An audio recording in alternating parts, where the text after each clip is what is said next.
ஸ்ரீமதே ராமானுஜாய நமக. திருக்கோளூர் பெண் பிள்ளை ரகசியம். இந்த தொடரில் இன்னைக்கு நாம் பார்க்க இருக்கிற வாக்கியம், உடம்பு வெறுத்தேனோ திரு நரையூராரை போல. இது இந்த திருநரையூராரை பற்றி சொல்லக்கூடிய ஒரு வாக்கியம். அந்த வைபவத்தை தெரிஞ்சுக்கிறதுக்கு நம்ம எம்பெருமானுடைய நிலைகளை தெரிஞ்சுக்க வேண்டிய ஒரு அவசியம் இருக்குது. இதுக்கு நம்ம ஒரு நம்மாழ்வாருடைய பாசுரம் ஒன்றிலிருந்து வாயிலாக இதை தெரிஞ்சுக்கொள்வது ரொம்ப அழகாகவும் எளிமையாகவும் இருக்கும். அதை தெரிஞ்சுக்கலாம்.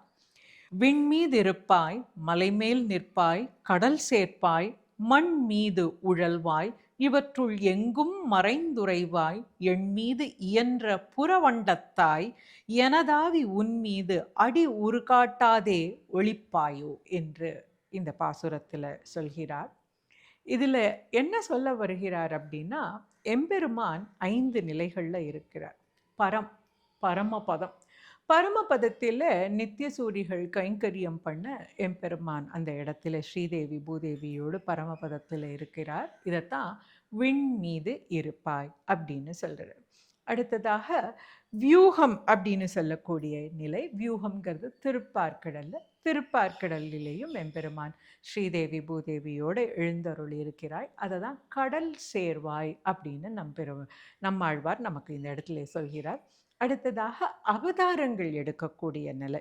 இந்த அவதாரங்கள் எடுக்கக்கூடிய நிலை அப்படிங்கிறது என்னென்னா, எப்பெல்லாம் அதர்மம் ரொம்ப பெருசாகிறதோ, தர்மம் சுருங்கி அதர்மம் தழைத்து வரும் பொழுது எம்பெருமான் பூமியில் தர்மத்தை ஸ்தாபிக்கிறதுக்காக அவதாரம் எடுக்கக்கூடியதை அந்த நிலையை சொல்கிறார். அதுதான் மண் மீது உழல்வாய் அப்படின்னு, ராமனாக, லக்ஷ்மணனாக, நரசிம்மனாக இப்படி அவதாரம் எடுத்தாலையும் அந்த நிலையை சொல்லக்கூடியது. அடுத்ததாக அந்தர்யாமியாக இருக்கக்கூடியது, எங்கும் கறந்து பறந்து உளன் அப்படின்னு சொல்லக்கூடிய அந்த நிலை. எல்லா இடத்துலையும் பரவி எல்லோரோடும் இருக்கிறது, எனக்குள்ளும் இருப்பவர் உனக்குள்ளும் இருப்பவர், எப்படி நாம் பார்க்கிற இடமெல்லாம் எம்பெருமானாகவே இருக்கக்கூடிய அந்த நிலை, அது அந்தர்யாமி நிலை. இவை எல்லாவற்றுக்கும் அடுத்ததாக சொல்லக்கூடியது அர்ச்சை நிலை அப்படிங்கிறது. அந்த அர்ச்சை நிலைங்கிறது தான் மலை மீது நிற்பாய் அப்படின்னு சொல்கிறார் இல்லையா. இந்த மலை மீது நிற்பாய் அப்படிங்கிற இந்த சொல்லுக்கு பொருள் என்ன அப்படின்னா, நம்முடைய நம்பிக்கை முதலாக எம்பெருமான் இந்த திருவேங்கட மலை மேலே தான் முதலாக எழுந்து அருளினார். இன்றைக்கி நம்ம பார்க்கக்கூடிய ஆலயத்தில்னு. அப்படி முதலாக அர்ச்சாவதார மூர்த்தியாக மக்கள் அர்ச்சனை செய்து வழிபடும்படியாக வந்த அந்த நிலையை சொல்கிறது தான் இந்த அர்ச்சை நிலைன்னு சொல்லக்கூடிய இந்த 5ஆம் நிலை. இந்த 5 நிலைகளை பார்த்தான்னா எல்லாருக்கும் பரமபதம் எளிதல்ல. அதே போல தான் திருப்பார்க்கடலும் நம்முடைய காலம் முடியும் பொழுது அப்போது நம்முடைய வினை பலனை கொண்டு நம்ம கர்மா பலன்படி தான் நம்ம இங்கே போய் சேருவோம்.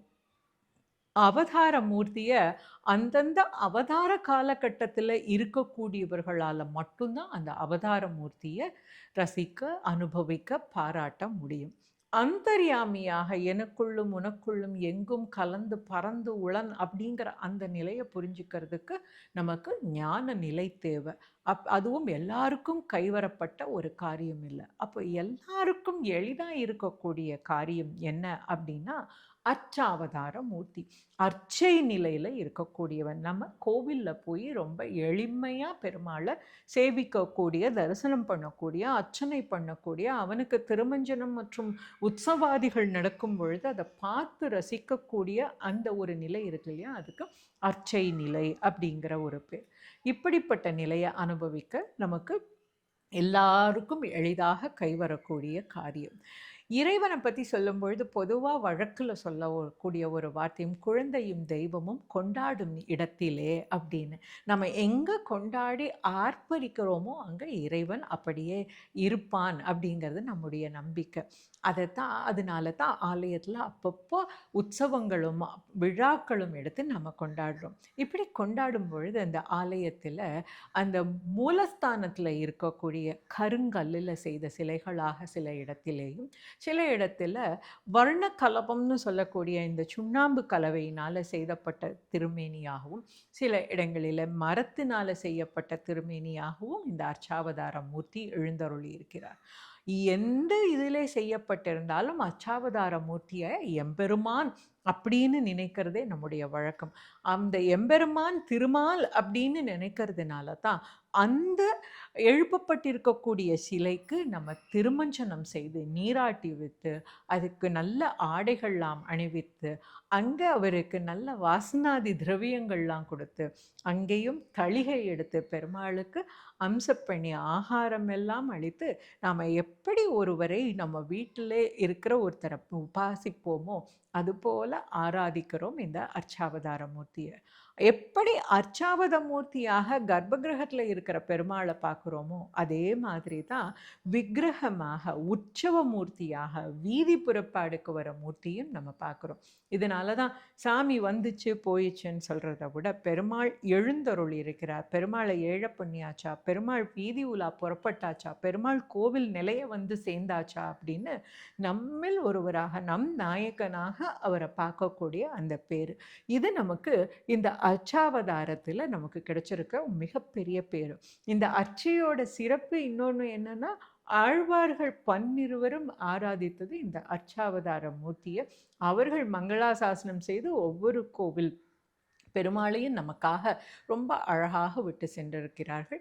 அப்படி திருமங்கையார் ஆழ்வாரால் மங்களாசாசனம் பண்ணப்பட்ட ஊர் தான் இந்த நரையூர் அப்படின்னு சொல்லக்கூடிய இந்த திருநரையூர். இந்த திருநரையூரை சேர்ந்த திருநரையூர் நம்பியை பற்றின வரலாறு தான் நம்ம இங்கே பார்க்குற வரலாறு. இந்த திருநரையூர் நம்பி ஒரு மிகப்பெரிய திருமால் பக்தர். அவர் அர்ச்சாவதார மூர்த்தியை தினமும் வழிபாடு செய்து கொண்டு வரக்கூடியவர். அவர் இந்த திருநரையூர் அப்படிங்கிற இந்த திவ்ய தேசத்தில் வாழ்ந்து வந்து ஆலய பணியை செய்து கொண்டு இருக்கக்கூடியவர். அவருக்கும் அவருடைய குடும்பத்தாருக்கும் இந்த எம்பெருமானுடைய பணியை செய்யறதே அவர்களுடைய வேலையாகவே இருந்து வந்திருக்கு. அப்படி வந்திருந்த காலகட்டத்திலே அந்த திருநரையூரில் ஏதோ ஒரு பூசல், ஒரு சண்டை, அது பேச்சில் தொடங்கி மிகப்பெரிய கலவரமாக போயிருக்கு. இந்த கலவரம் கொஞ்சம் கொஞ்சமாக போக ஒவ்வொருத்தரையும் அடி தடி சண்டை என்று பெருசாகி கொஞ்ச நேரத்தில் என்ன பண்ணிட்டாங்கன்னா, அப்படியே அடிதடி பெருசாகி ரத்த ஆறாக ஓட இந்த சண்டையினுடைய உச்சத்தில் கோவிலுக்குள்ளேயும் வந்து சண்டை போட கோவிலை தீய வச்சு கொளுத்த ஆரம்பிச்சிட்டாங்க. இந்த கோவில் தீ மடமடமடவென்று பிடித்து அப்படி வேகமாக பரவ ஆரம்பிச்சது.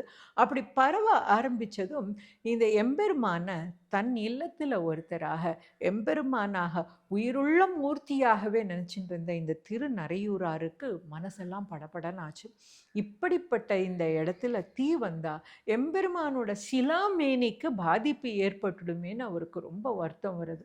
இதை எப்படி தடுக்கலாம்னு இந்த தீயை தடுத்து பார்த்தா தீயா காட்டு தீயான்னு சொல்கிற அளவுக்கு அது வேகமாக பரவ என்ன செய்யன்னு தெரியாமல் நேர கர்ப்பகிரக மூர்த்தியை போய் அணைச்சு கட்டி பிடிச்சிக்கிறார்.